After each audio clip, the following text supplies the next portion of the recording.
Why have you never stood next to nobody? Because you studied the 48 laws of power. Nah, man, that's whack. And he knew exactly what I meant because he'd been standing next to something his entire career. Right. He stood next to Biggie. You put hot on him. That's stand next to the fighters you want, right? You stood next to Mace. Stood next to Jock. Look, Puffy might be the destination for anybody going nowhere. He's not wrong. Y'all are fucked. Nobody survived him. You all are fucked. Look at it. Yeah.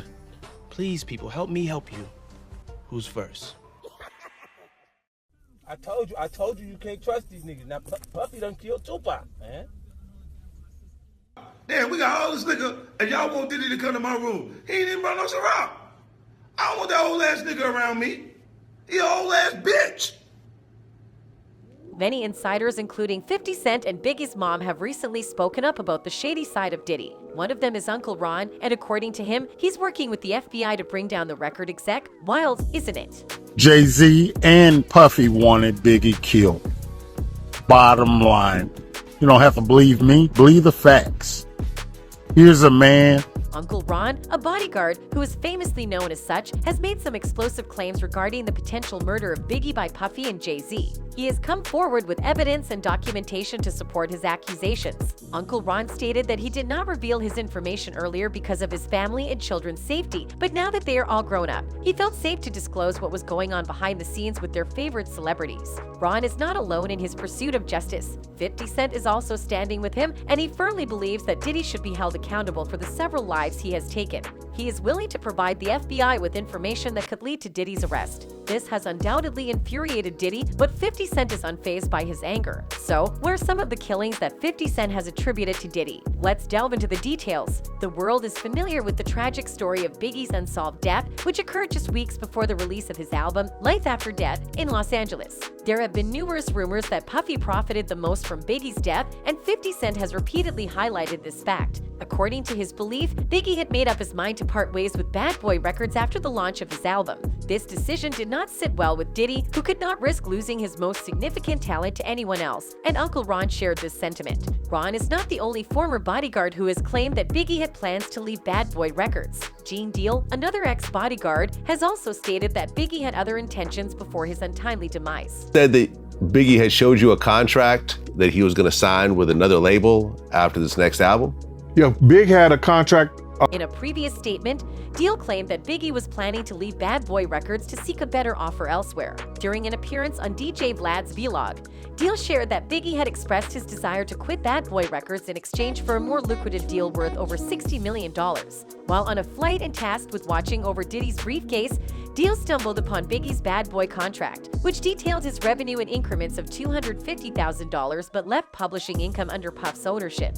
When Deal questioned this, Biggie allegedly disclosed his plans for a new contract and the substantial amount of money he stood to gain. He said, "He showed me it had Charlie Baltimore, Cameron, Lil Cease, Lil Kim, Junior Mafia, Tracy Lee, and the commission. I think the contract was for so many years for like $62 million. It comes out to $62 million. Deal claimed that B.I.G. intended to change Junior Mafia's business practices and have them start writing and holding their own.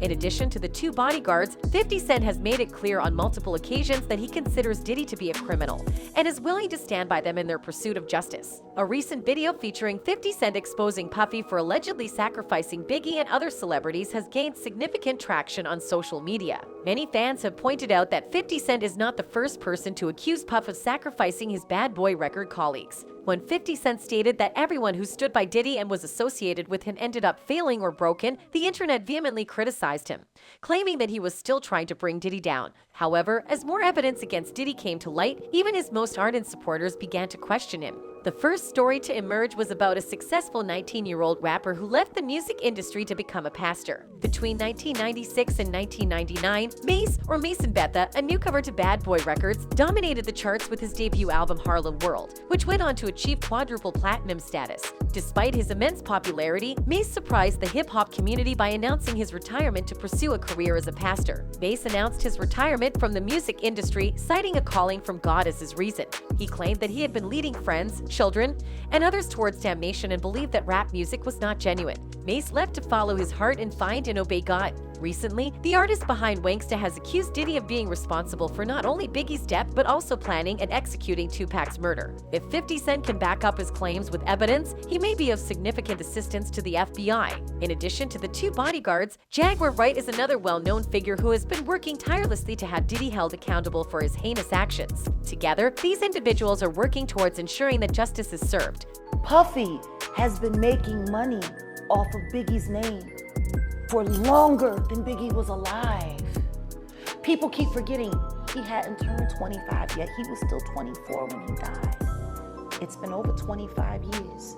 Clearly, a Biggie Smalls verse is very valuable. So then what the fuck happened to the commission? What happened to that album? It was recorded. It was being mixed and mastered upon Biggie's death. It was supposed to have came out that summer after Biggie's album, because Biggie's album was slated. He died a week and a half before his album came out. Then the commission was supposed to come out, and that was supposed to be his exit from Bad Boy, and then starting his own company. Puffy has been making money on that boy's name longer than he lived. It supported all of Bad Boy. That's real, yo. The more money you make, the more problems you get. Jaguar Wright, a singer-songwriter known for revealing the hidden truths of Hollywood, has exposed Diddy for being the only surviving member of Bad Boy Records. According to her, the label was founded by 5 guys, but 3 of them died, 1 was in a coma, and the only one left standing was Diddy, whom she referred to as Honeycomb.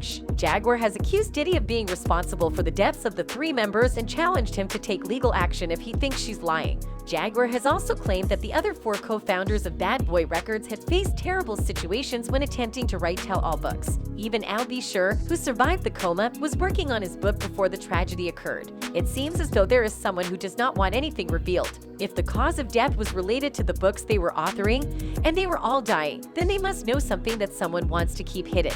We all know who that person is, don't we? In a disturbing Instagram video posted in 2020, Jaguar Wright, known for her tell-all revelations, claimed that Diddy allegedly coerced male artists to perform sexual acts on him in exchange for career advancement. She further stated that if they refused, he would plot their downfall. According to Wright, she hired an entertainment lawyer who had recently left Bad Boy, but she did not disclose the lawyer's identity out of fear of retaliation. The lawyer confided in her and disclosed a disturbing incident that occurred during their time at the company. Wright explained that the lawyer visited Diddy's office to seek approval for some papers, only to find Diddy in a meeting with singer and actor Christopher Williams, discussing a possible demo deal. The door wasn't locked, so she didn't think twice about just walking in. Wright said, when she walked in, she saw Christopher Williams performing fellatio on Puff.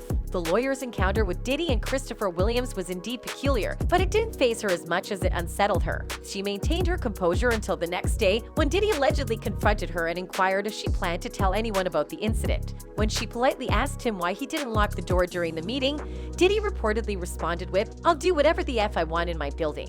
It's power. See, Diddy told the lawyer, if I could make a man suck my D, I could make people do anything for money. Wright was pretty much convinced that Diddy had threatened her life if she said anything to anyone. You better not try to do nothing to her either, Wright said. She ain't had nothing to do with you being no sodomite, forcing men to do degrading acts just so you could prove how fucking powerful you are. It appears that the lawyer who revealed Diddy's inappropriate behavior in his office is aware of how dangerous Diddy can be, and she was fortunate to leave the company unharmed. And so I saw Biggie Smalls like hard nigga, Brooklyn nigga, ooh.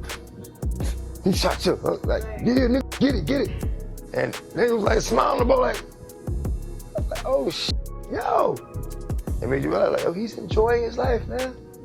Do you have any memories of Biggie? I only met him once. Tell us about that. Well, you know, the Locks got signed before I did. Even though I bought the Locks to our batters, you know, they got signed. They were a safer group. You know, Puff signed them. And it was a blessing and a curse because they were sure they were happy about getting signed first, and they were on the Benjamins and shit was going. But then he made them jiggy and put them in suits and made them write lyrics for him and took all that publishing and raped them. Wow! Like, damn. I'm glad I didn't. You know, like you keep that. I never saw Biggie smile until after he died. In addition to the bodyguards and Jaguar Wright, rapper DMX also supported 50 Cent's accusations against Diddy. DMX, who had first-hand knowledge of Diddy's wrongdoings, may have shared some information with 50 Cent. Unfortunately, DMX passed away in April 2021 after suffering a heart attack, but not before speaking out against Diddy's mistreatment of the late Biggie Smalls. They were sure they were happy about getting signed first, and they were on the Benjamins and shit was going. But then he made them jiggy and put them in suits and and made them write lyrics for him and took all their publishing and raped them. Like, During an interview before his 2012 album Undisputed was released, the rapper reflected on his early days as an unsigned artist and recounted a story about how he had nearly secured a record deal with Bad Boy Records. However, he was ultimately overlooked in favor of the Lux. "You know, the Lux got signed before I did. They were a safer group," said DMX. Puff signed them, and you know it was a blessing and a curse because they were happy they got signed and they were on the Benjamins. But then Diddy made them jiggy and put them in suits and made them write lyrics for him and took their publishing and raped them. DMX recounted how he met with Damian D. Rock Butler, who tried to introduce him to Diddy for a record deal with Bad Boy. However, Diddy didn't sign him, claiming that DMX was not a good enough musician. Some speculate that Diddy rejected him because he didn't meet Diddy's sexual preferences, as rumors suggest that Diddy has a preference for men. Similarly, DMX and 50 Cent have accused Diddy of signing artists to bad contracts and then killing them to take ownership of their music rights. The late rapper Notorious Big was a victim of this, and his mother, Valletta Wallace, has been vocal about Diddy's involvement in her son's murder. In a recent interview, she accused Diddy of lying and conspiring to kill Biggie. Mama Biggie made a groundbreaking statement on the 20th anniversary of the death of her only son, Biggie Smalls, also known as Notorious B.I.G. In an interview with the Daily Mail, she reveals that she is sad every single day because she will never see her son again, and his killer is still free. She added in her passionate statement, "I have a very good idea who murdered Christopher, and I genuinely believe that the LAPD know exactly who did too. They've done their investigation, but they just refuse to move forward. I don't know why they haven't arrested who was involved. It seems to me that it's one giant conspiracy, and someone is definitely being protected somewhere down the line. There's no closure for me until that murderer is behind bars and sentenced." Fans are hopeful, and many of them have shown support for Ms. Wallace and her plans to revive this case at some point. I hope Ms. Wallace builds the strength to reopen the case and get the justice she deserves. Mace, who was once signed to Bad Boy, has also voiced his support for Valletta's cause, stating that she deserves to know the truth about her son's tragic death. Along with Mace, 50 Cent and other witnesses are ready to share their experiences with the FBI, potentially leading to Diddy's imprisonment for the rest of his life. And that's it from us today. Until next time, bye